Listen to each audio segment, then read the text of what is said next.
There is something inside all of us that loves to help.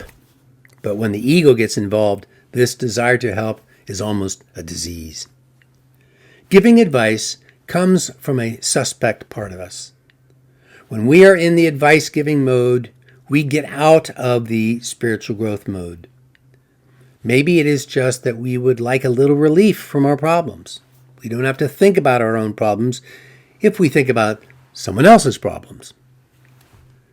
Maybe you have had the experience of someone telling you what to do. I find it annoying. For one thing, it puts me down. They become the expert, and I am the fool. I am subject to the bounty of their great wisdom. A friend of mine used to say, advice is the easiest thing in the world to give, as long as you don't have to live with the consequences. Have you ever given or received advice that turned out to be really disastrous? Once when someone asked me for advice, I was foolish enough to give it. I offered my wonderful suggestion, and this person said, I already tried that. I asked how it worked out, and they said, it was terrible. The worst thing I ever did. So I had just told this person to do something that A, they had already tried, and B, had already proven to be a mistake.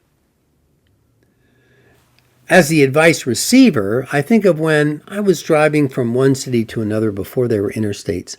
I got frustrated with the twisty, turning roads. One time I wanted to pass the car I was following, but could never see far enough ahead to pass. Finally, the driver ahead signaled me to pass. Despite my frustration, something told me not to follow that advice. And seconds later, an oncoming car sped by. I would have been dead. The Bible has some wonderful stories about advice giving. When the prosperous King Solomon died, his son Rehoboam inherited an unstable kingdom. People from the northern tribes came and said, we have been laboring under these terrible taxes and difficult conditions. Can you ease up a little bit? So he went and asked his council for advice, and he was told they were right and he should ease up.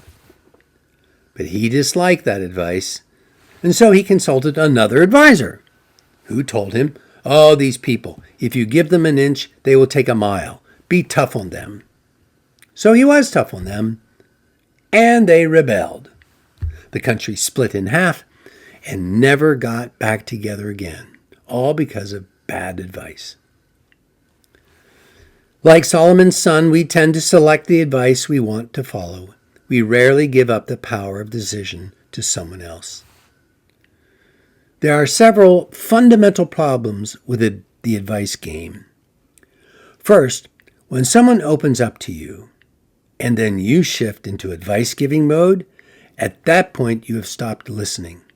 In your mind, you have already solved their problem, and you're just waiting for a space in the conversation where you can give your advice. The second problem is that advice-giving shows a lack of respect for the other person. It is telling them they do not know how to run their life, but you do. The third problem is that people in the habit of seeking and taking advice get into an unhealthy spiritual state because they are not using their own freedom and reason. People from large families report one of the benefits is that the mother and father hardly ever know what's going on, and so don't tell the kids what to do. And the message the kids receive is, you are smart, figure it out. So we each use our own brain and best judgment. The assumption of this task is that people will be able to survive without you giving them advice for a time. So the task is spend the next day simply observing your impulse to give advice, directly or indirectly. And then give up all advice giving until our next gathering.